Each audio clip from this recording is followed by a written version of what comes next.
Our next exercise is not going forwards, it's going backwards. So standing with our hands like this on the side, and we just push back.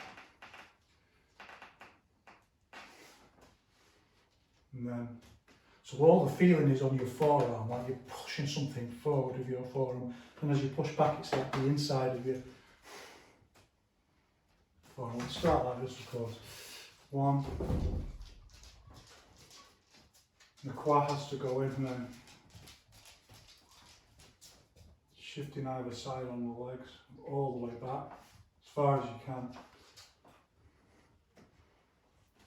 But only this far out. And here I can really feel the articulation in my shoulder joint.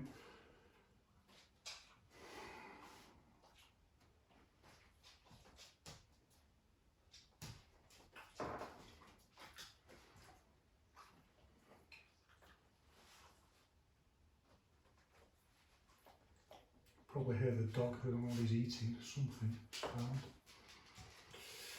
What are you chewing on?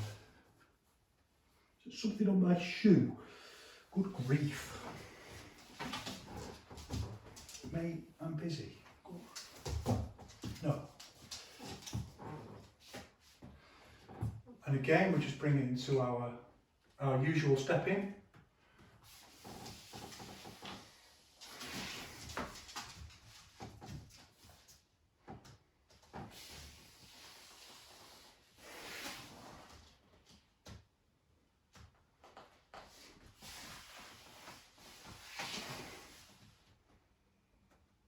See how I'm phasing it, like one of the things that I find that like beginners will say is like, well, when I get here my arms are already back, or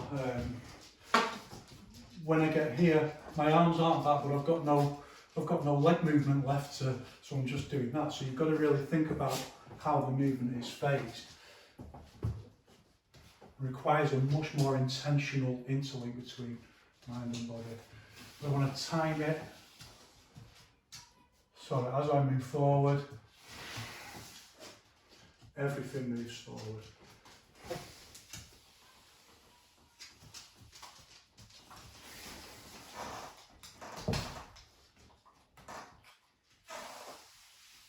And as I move back, everything moves back. And look at my gaze, by the way that I look. Like I'm surveying the battlefield, like I'm the general.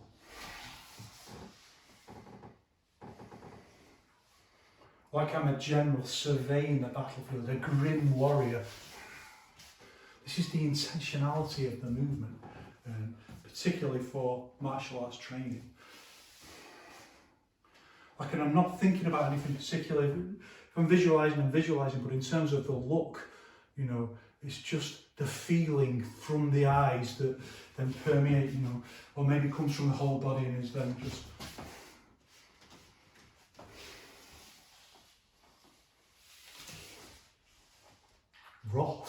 Wrath, like you are ready to smite somebody, you're going to do some smiting, it's that look. Just as with all our other moves, then you can play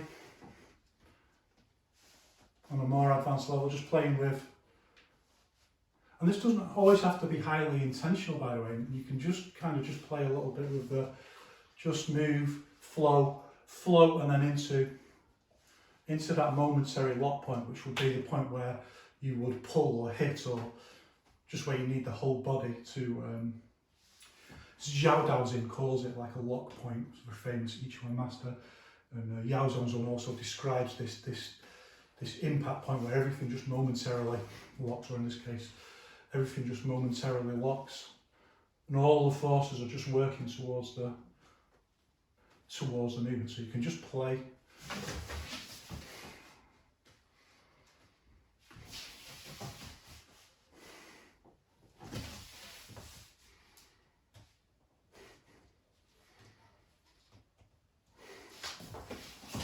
But remember, for this exercise, bring the arms quite far back to really feel it in your shoulders.